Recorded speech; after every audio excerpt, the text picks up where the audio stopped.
Vídeo 11. Salomão, o esoterismo cabalista e a invocação de demônios. O rei Davi, já velho e debilitado, enfrenta a rebelião do filho Adonias, que se declara rei, usurpando o poder do pai.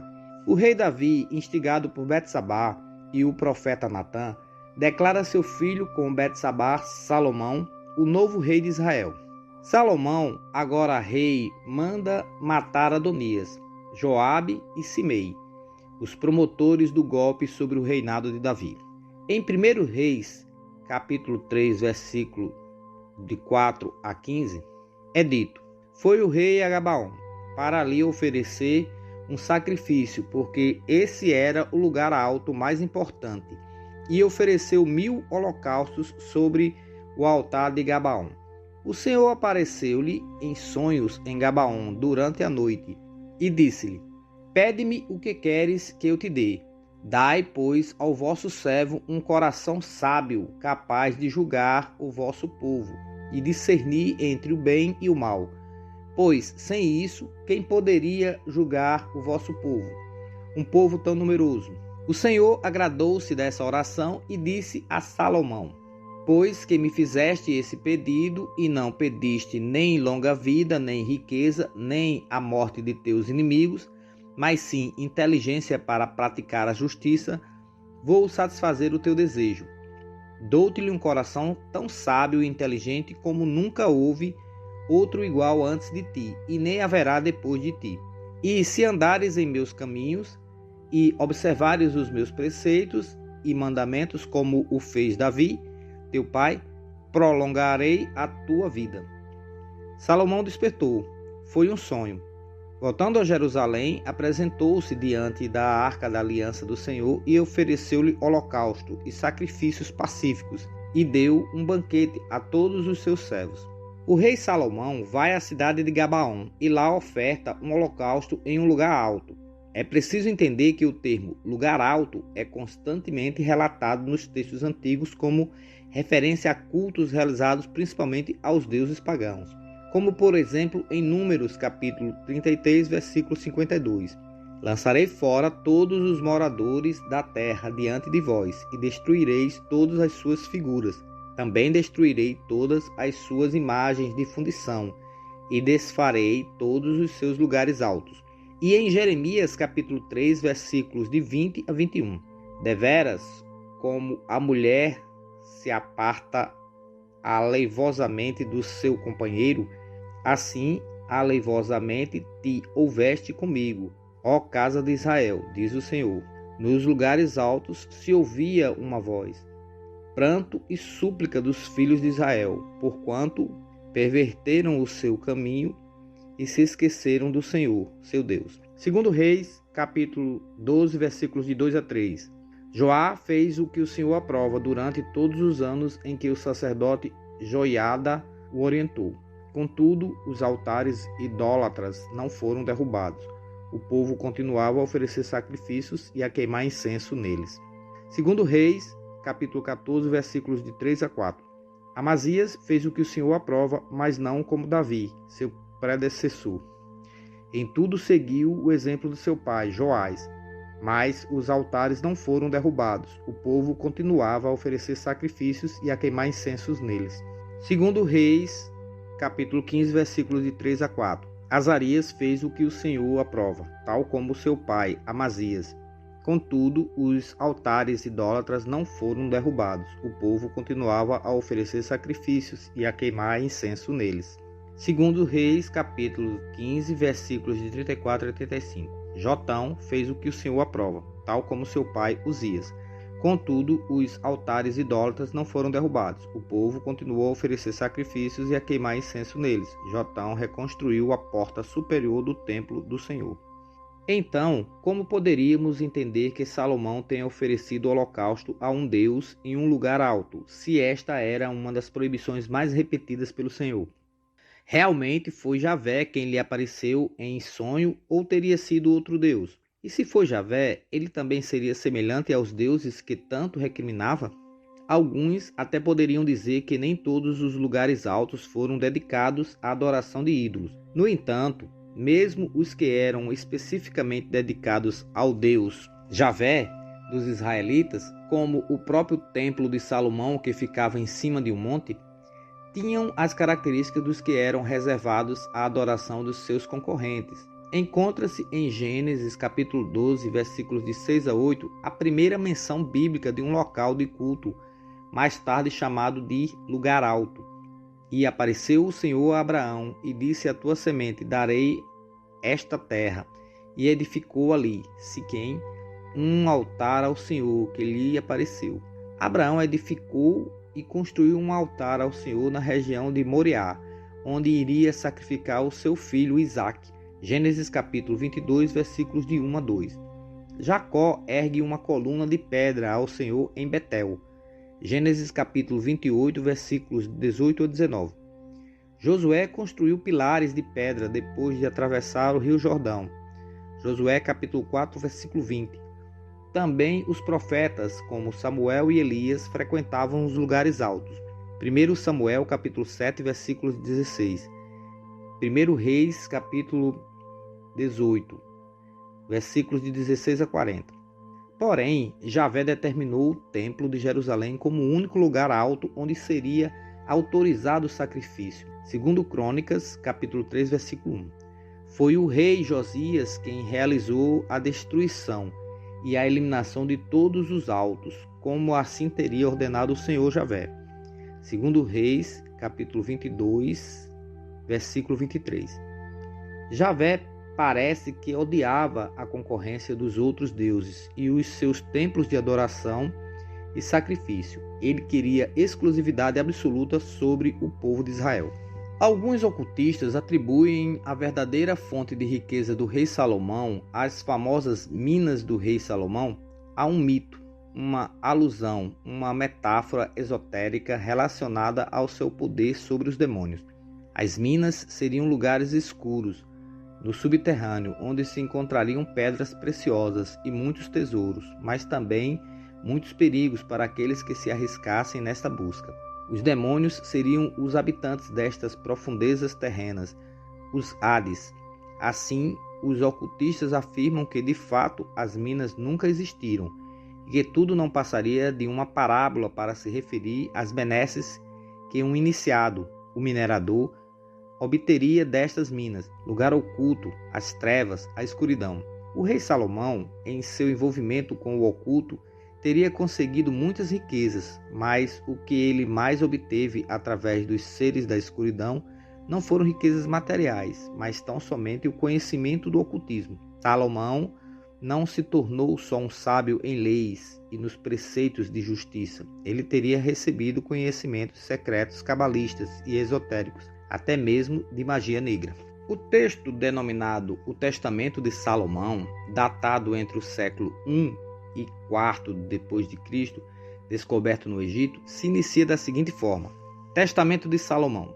Testamento de Salomão, filho de Davi, que reina em Jerusalém e domina os espíritos do ar, da água, da terra e abaixo dela.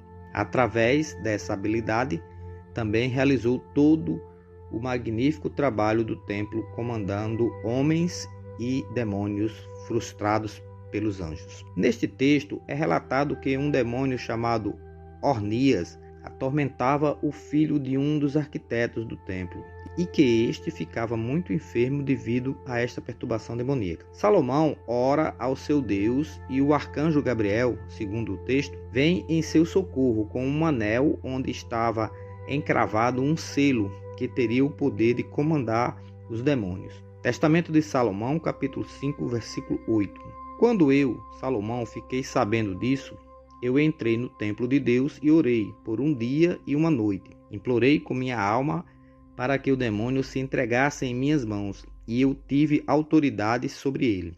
Em seguida, aconteceu que, após eu ter orado para o Deus do céu e da terra, eis que, através do arcanjo Miguel, veio até mim um anel com um selo sagrado entalhado em pedra preciosa. E ele, Miguel, disse para mim: Salomão, filho de Davi, com a concessão de Deus, eu dou a você um anel, com o qual você poderá pressionar todos os demônios, masculinos ou femininos, e com a ajuda deles construiu o templo de Jerusalém. Então eu fiquei tão feliz que cantei continuamente, glorificando a Deus. No dia seguinte eu ordenei que a criança viesse até mim e lhe entreguei o selo. Então eu lhe disse: no momento quando o demônio vier até você, use este anel, atirando-o dentro do peito do demônio, e diga: Salomão ordena você. Depois volte correndo para mim, o mais rápido que conseguir, antes que ele lhe diga revelações que o assustem.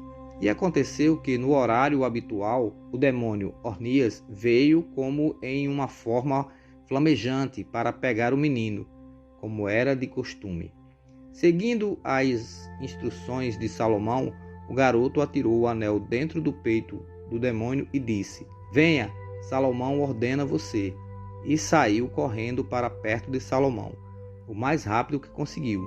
Então o demônio Ornias disse a ele: Por que você fez isso? Retire esse anel e o devolva a Salomão, que eu lhe darei todo o ouro e prata da terra. Mas o garoto respondeu: Em nome do Senhor Deus de Israel, eu nunca suportaria se não entregasse você para Salomão. Então o garoto foi e falou a mim: Rei Salomão, eu lhe trouxe o demônio para você, como o combinado. Observe que ele está em frente aos portões, clamando em alta voz que me daria todo o ouro e prata da terra se eu não o entregasse. Mais à frente, o texto afirma que Salomão, se utilizando do poder deste anel, exerce domínio sobre o demônio Ornias e sobre várias legiões de demônios, chegando ao ponto de exigir a presença de Beelzebul, o príncipe dos demônios. Beelzebul é capturado e acorrentado, é forçado a trazer mais demônios para servir a Salomão em toda sorte de solicitações. O texto relata uma infinidade de encontros com demônios e como Salomão, se utilizando do seu anel e de métodos esotéricos e cabalistas, forçou esses demônios a trabalhar na construção do templo que seria destinado a Javé. Testamento de Salomão. Então eu selei o demônio Ornias com o meu anel e o ordenei para que ele carregasse até as pedreiras de corte as pedras do templo que haviam sido transportadas do mar Arábico e sido despejadas à beira-mar. Então eu invoquei o nome santo de Israel e ordenei-lhe Onosqueles para que ele girasse o cânhamo para os cabos utilizados na construção do templo de Deus. Assim como o Senhor, o Deus que deu vida aos meus pais, que devem ter os ferros apropriados, você, Asmodeus, deve moldar a argila que seria usado nos vasos do templo, sem receber nada.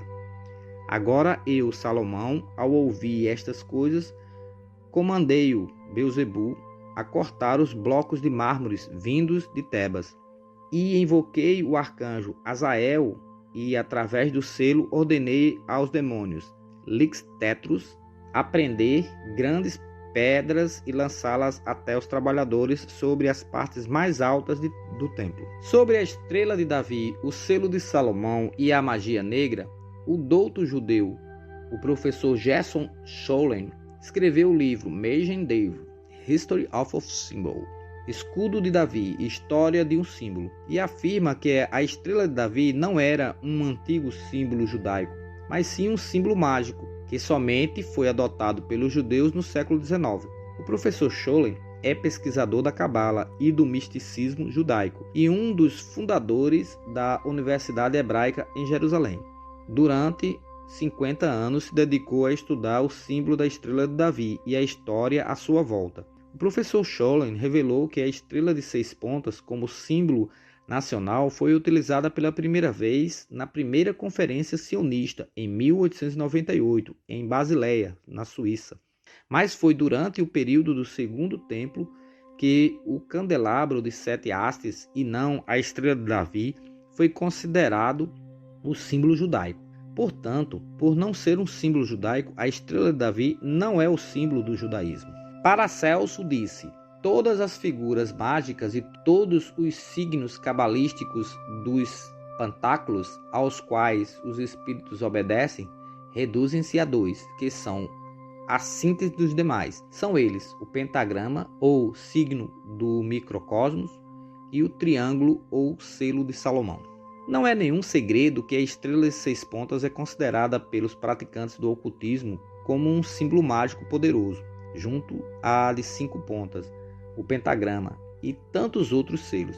Os satanistas, em seus rituais de magia negra, pintam esse símbolo no chão para a invocação de demônios, e os judeus místicos também praticavam rituais ocultistas semelhantes. Para os satanistas, o rei Salomão é considerado historicamente como um dos magos mais poderosos. Ele era um grande místico prático cabalista, reconhecido como tal pelos estudiosos da área. Sua sabedoria era um poder dado por entidades que foram obrigadas a lhe fornecer tal dom através de ritos mágicos. No entanto, de acordo com textos bíblicos, ele tão somente se rendeu à adoração a outros deuses por sedução de algumas de suas esposas.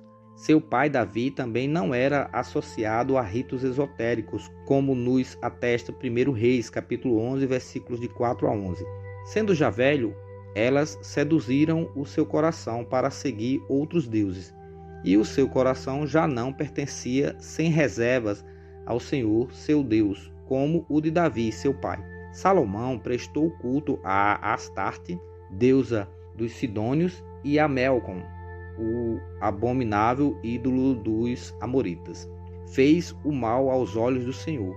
Não lhe foi inteiramente fiel como o fora seu pai Davi. Por esse tempo, Salomão edificou no monte que está ao oriente de Jerusalém um lugar de culto a Camus, deus de Moabe, e a Melcom, abominação dos amonitas. E o mesmo fez para todas as suas mulheres estrangeiras, que queimavam incenso e sacrificavam aos seus deuses. O Senhor irritou-se contra Salomão por se ter seu coração desviado do Senhor, Deus de Israel, que lhe apareceu por 2 vezes, e lhe tinha proibido expressamente que se unisse a deuses estranhos, mas não seguira as ordens do Senhor.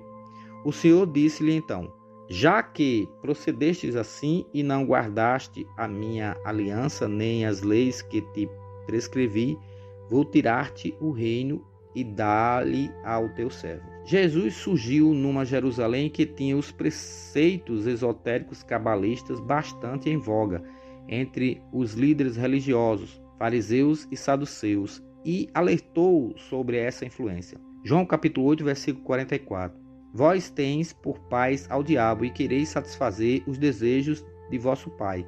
Ele foi homicida desde o princípio e não se firmou na verdade, porque não há verdade nele. Quando ele profere mentiras, fala do que lhe é próprio, porque é mentiroso e pai da mentira. João capítulo 4, versículos de 20 a 24.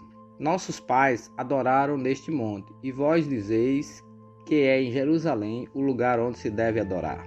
Disse-lhe Jesus: mulher, crê-me que a hora vem em que nem neste monte, nem em Jerusalém adorareis o Pai. Vós adorais o que não sabeis, nós adoramos o que sabemos, porque a salvação vem dos judeus.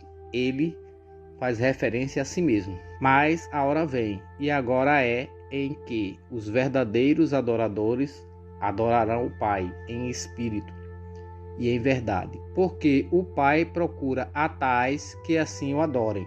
Deus é espírito, e importa que os que adoram o adorem em espírito e em verdade. Lucas capítulo 12, versículos de 1 a 5.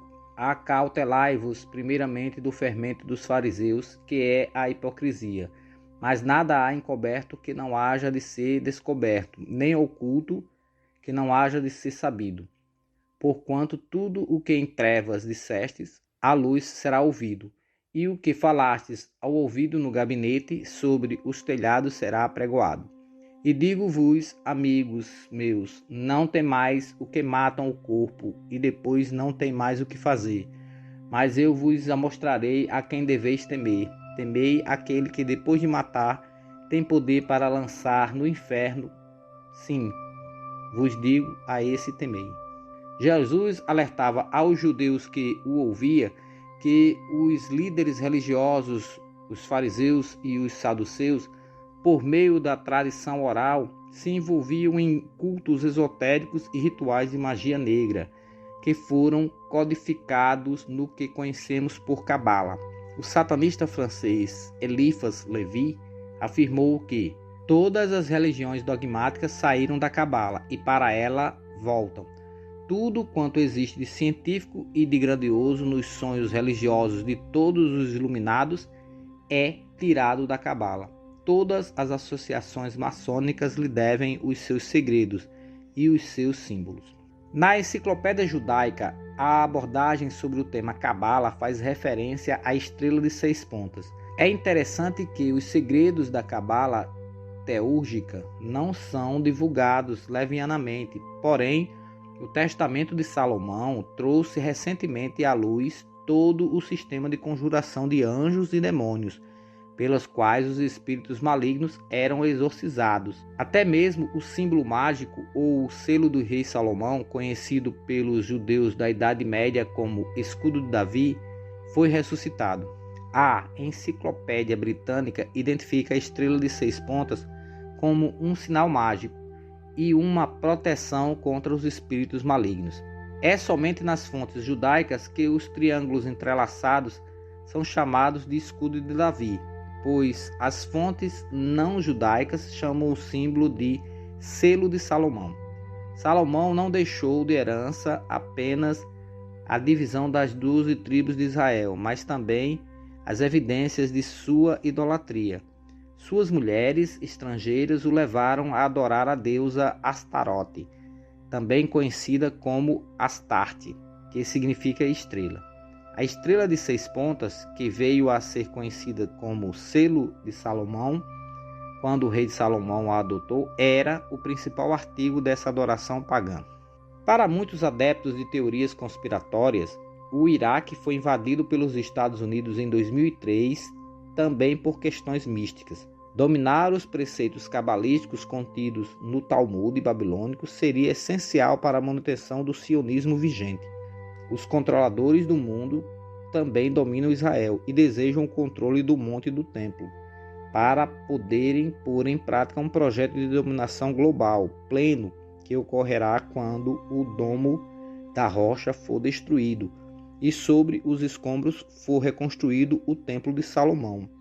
Assim se cumpriria a lenda de Irã-Abi, o que acarretaria também a Terceira Guerra Mundial. É impossível não incluir a maçonaria nesse contexto. De todos os objetos que constituem a ciência maçônica do simbolismo, o mais importante, o mais amado pelo maçom e de longe o mais significativo é o Templo de Jerusalém. A espiritualização do templo é o primeiro, o mais proeminente e o mais penetrante de todos os símbolos da maçonaria. Tire da maçonaria sua dependência em relação ao templo, exclua de seu ritual todas as referências ao edifício sagrado e as lendas e tradições relacionadas com ele, e o próprio sistema decairia e morreria de vez. Os conspiracionistas acreditam que os banqueiros internacionais, a Casa de Rothschild, financiaram a primeira conferência sionista em 1898 e que exigiram que a estrela de 6 pontas tornasse o símbolo do moderno Estado de Israel. Assim, se pôs em prática o processo de retorno dos judeus a Jerusalém sem o Espírito, ou seja, sem fé, como foi profetizado em Ezequiel, capítulo 37, versículos de 9 a 14. Profetiza ao Espírito, disse-me o Senhor, profetiza, filho do homem, e dirige-te ao Espírito, eis o que diz o Senhor Javé. Vem, Espírito dos 4 cantos do céu, sopra sobre esses mortos para que reviva. Profere o oráculo que ele me havia ditado, e daí a pouco o Espírito penetrou nele, retornando à vida. Eles se levantaram sobre seus pés, um imenso exército. Então o Senhor me disse, filho do homem, esses ossos são toda a raça de Israel. Eles dizem, nossos ossos estão secos, nossa esperança está morta, estamos perdidos. Por isso dirige-lhes o seguinte oráculo. Eis o que diz o Senhor Javé. Ó meu povo, vou abrir os vossos túmulos, eu vos farei sair deles para vos transportar à terra de Israel. Sabereis então que eu é que sou o Senhor, ó meu povo, quando eu abrir os vossos túmulos e vos fizer sair deles, quando eu colocar em vós o meu espírito para vos fazer voltar à vida, e quando vos hei de restabelecer em vossa terra. Sabereis então que sou eu o Senhor, que eu disse e o executei. Oráculo do Senhor. Para os cristãos, o Espírito mencionado é o Espírito Santo e que, portanto, a profecia indicaria que o povo de Israel voltaria à sua terra em completa descrença em relação a Jesus Cristo. O movimento sionista promoveria então o início do reinado do Anticristo. Este, porém, de acordo com as profecias, se voltará contra os líderes israelitas e contra todos os judeus espalhados pelo mundo, como foi dito em Mateus, capítulo 24, versículos de 15 a 25. Quando virdes estabelecida no lugar santo a abominação da desolação que foi predita pelo profeta Daniel, o leitor entenda bem. Então os habitantes da Judéia fujam para as montanhas. Aquele que está no terraço da casa, não desça para tomar o que está em sua casa. E aquele que está no campo, não volte para buscar suas vestimentas. Ai das mulheres que estiverem grávidas ou amamentarem naqueles dias. Rogai para que vossa fuga não seja no inverno, nem em dia de sábado, porque então a tribulação será tão grande como nunca foi vista desde o começo do mundo até o presente, nem jamais será. Se aqueles dias não fossem abreviados, criatura alguma escaparia, mas por causa dos escolhidos, aqueles dias serão abreviados. Então, se alguém vos disser, eis, aqui está o Cristo, ou ei-lo acolá, não creiais, porque se levantarão falsos cristos e falsos profetas, que farão milagres a ponto de seduzir, se isso fosse possível, até mesmo os escolhidos. Eis que estáis prevenidos. E em Zacarias, capítulo 13, versículos de 8 a 9. Em toda a terra, oráculo do Senhor, 2/3 dos habitantes serão exterminados, e 2/3 subsistirá. Mas farei passar este terço pelo fogo, irei purificá-lo como se purifica a prata, e irei prová-lo como se prova o ouro. Então ele invocará o meu nome, eu o ouvirei e direi, este é o meu povo. E ele responderá, o Senhor é o meu Deus. Essa ideia de purificação é reforçada em Apocalipse 3, versículo 9.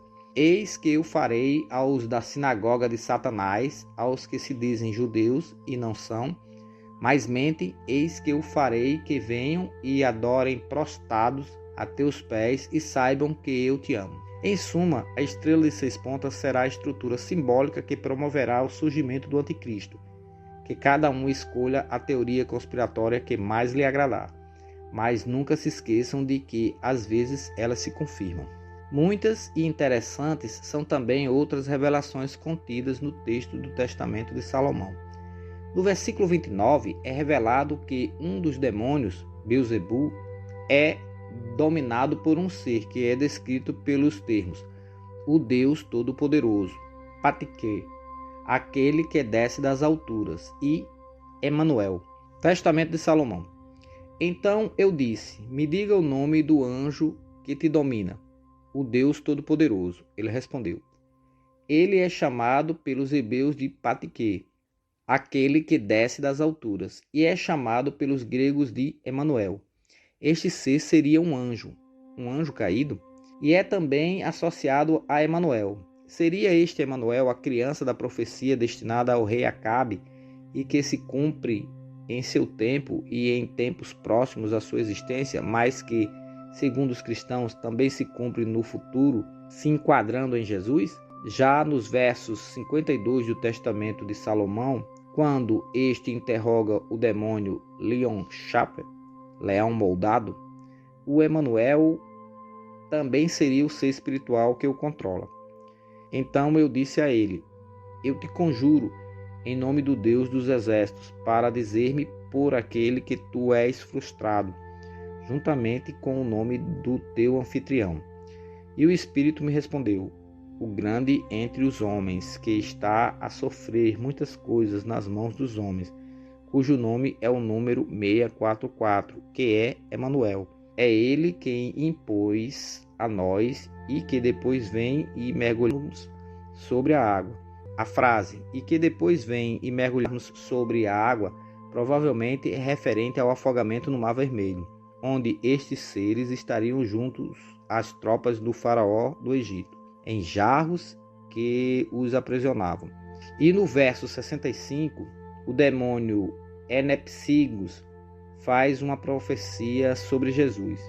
E então nós sairemos com grande poder de cá para lá, e seremos difundidos em todo o mundo, e vamos desviar o mundo habitado por uma longa temporada, até que o Filho de Deus chegue e seja estendido sobre uma cruz, para nunca antes surgir um rei semelhante a ele, frustrando a todos nós, cuja a mãe não deve ter contato com o homem.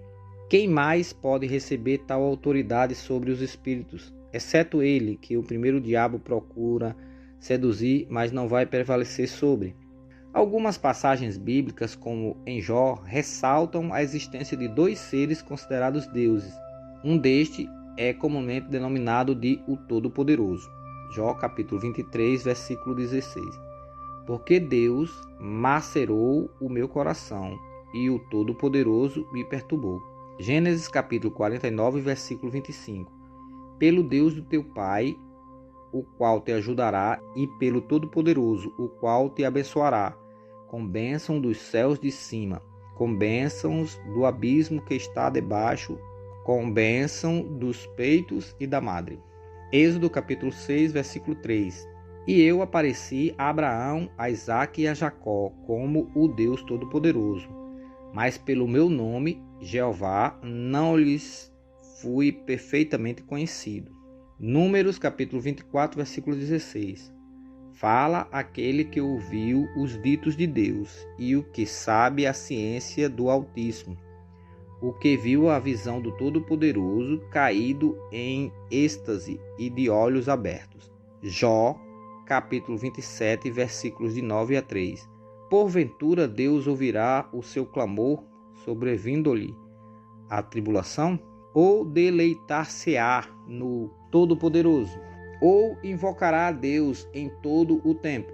Ensinar-vos-eis o que é concernente à mão de Deus, e não vos encobrirei o que está com o Todo-Poderoso. Eis que todos vós já vistes isso, porque, pois, vos desvaneceis na vossa vaidade. Eis qual será da parte de Deus a porção do homem ímpio e a herança que os tiranos receberão do Todo-Poderoso. Jó, capítulo 1, versículo 13. Aquele dia, porque o dia do Senhor está perto, e verás como uma assolação do Todo-Poderoso. O texto do Testamento de Salomão também expõe a situação em que outras formas de seres são confundidas por deuses pelos humanos. Este ser se diz um dragão alado, que copula com mulheres e as engravida. Testamento de Salomão, capítulo 61. E o Espírito respondeu e disse: Esta é a primeira vez que eu estou diante de ti, ó rei Salomão. Eu sou um espírito transformado em um Deus entre os homens, mas agora reduzido a nada pelo anel e sabedoria dado a ti por Deus. Agora eu sou chamado de dragão alado, e eu não copulo muitas mulheres, mas apenas com aquelas que são de forma justa, que possuem o nome de Toxvlou desta estrela. Para encerrar as intersecções dos textos do Testamento de Salomão neste trabalho, cito a menção de que a rainha de Sabá, que se envolveu com o rei Salomão, era uma bruxa. Testamento de Salomão, capítulo 109. Também Xiba, Sabá, rainha do sul, que era uma bruxa, veio com muita arrogância e inclinou-se diante de mim. Dizem as lendas, muitas delas originárias do Midrash, explicações elucidativas que revelam fábulas não mencionadas de forma literal na Torá, que Belquis, a rainha de Sabá, teve conhecimento da grande sabedoria do rei Salomão e resolveu conhecê-lo. Preparou vários navios carregados de pedras preciosas para impressioná-lo, e vários jogos e adivinhações para entretê-lo. Ao chegar aos seus nababescos aposentos, Belquis se depara com um piso tão brilhante que ela acreditou ser coberto por água. Então levanta seu vestido e vai de encontro a Salomão. Neste momento, Salomão observa que as pernas de Belquis eram peludas como de um animal. Ele diz: sua beleza é a beleza das mulheres. Seus pelos, no entanto, não são os pelos de uma mulher. Salomão vê o reflexo de suas pernas peludas, mas de repente ela se transforma em uma pessoa normal. Voltemos aos textos bíblicos em 1 Reis, capítulo 6. O rei Salomão dá início à construção do templo do Senhor, que o seu pai não teve o privilégio de iniciar. 1 Crônicas, capítulo 22, versículo 8.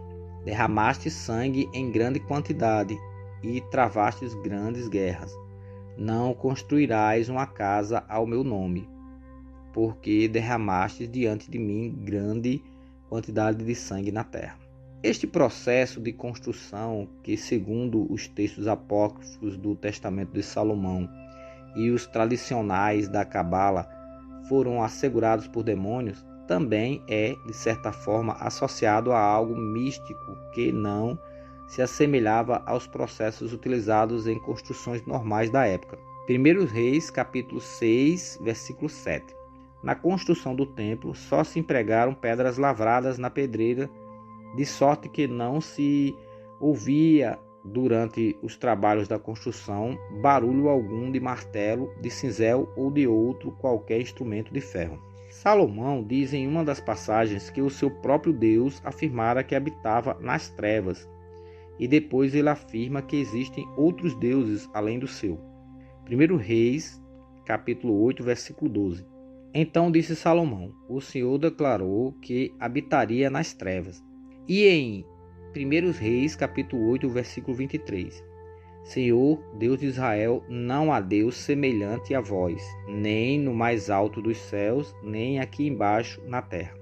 Salomão não exclui a possibilidade da existência de outros deuses, apenas afirma que estes não seriam semelhantes ao seu Deus. É lógico que o templo de Salomão não seria construído para servir de morada, no sentido restrito da palavra, mas tão somente para servir de espaço onde este Deus poderia se manifestar sempre que fosse solicitado, via orações e holocaustos. 1 Reis, capítulo 8, versículos de 27 a 33. Mas será verdade que Deus habite sobre a terra? Se o céu e os céus dos céus não vos podem conter, quanto menos esta casa que edifiquei. Entretanto, Senhor Deus meu, atendei a oração e as súplicas de vossos servos. Ouvi o clamor e a prece que hoje vos dirijo. Ouvi a súplica de vosso servo e de vosso povo de Israel, quando orarem neste lugar. Ouvi-os do alto de vossa morada no céu. Ouvi-os e perdoai. Quando o vosso povo de Israel for derrotado por seus inimigos, por ter pecado contra vós, se voltarem para vós, dando glória ao vosso nome, e vierem orar e vos suplicar neste templo. Os textos bíblicos atribuem às inúmeras mulheres de Salomão a culpa por ele se desviar do culto exclusivo a Javé e de se voltar para a adoração a vários deuses estranhos. 1 Reis, capítulo 11, versículos de 2 a 8. Pertencentes às nações das quais o Senhor dissera aos israelitas: não tereis relações com elas, nem elas tampouco convosco, porque certamente vos seduziriam os corações, arrastando-os para os seus deuses. A estas nações uniu-se Salomão por seus amores.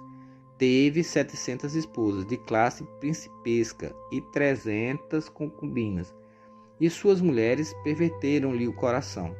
Sendo já velho, elas seduziram o seu coração para seguir outros deuses, e o seu coração já não pertencia sem reservas ao Senhor, seu Deus, como o de Davi, seu pai. Salomão prestou culto a Astarte, deusa dos Sidônios, e a Melcom, o abominável ídolo dos Amonitas. Fez o mal aos olhos do Senhor. Não lhe foi inteiramente fiel, como fora seu pai Davi. Por esse tempo edificou Salomão no monte, que está a oriente de Jerusalém, um lugar alto, a Camus, deus de Moabe, e a Moloque, abominação dos amonitas. E o mesmo fez para todas as tuas mulheres estrangeiras que queimavam incenso e sacrificavam aos seus deuses. Javé, diante da idolatria de Salomão, resolve puni-lo, mas em atenção ao teu pai Davi, não fará ele perder o reinado, mas sim seu filho, deixando-o com apenas uma tribo, depois que Salomão já não estivesse mais vivo. Depois de 40 anos, cessa-se o reinado de Salomão, cuja morte é apenas mencionada nos textos como um adormecer.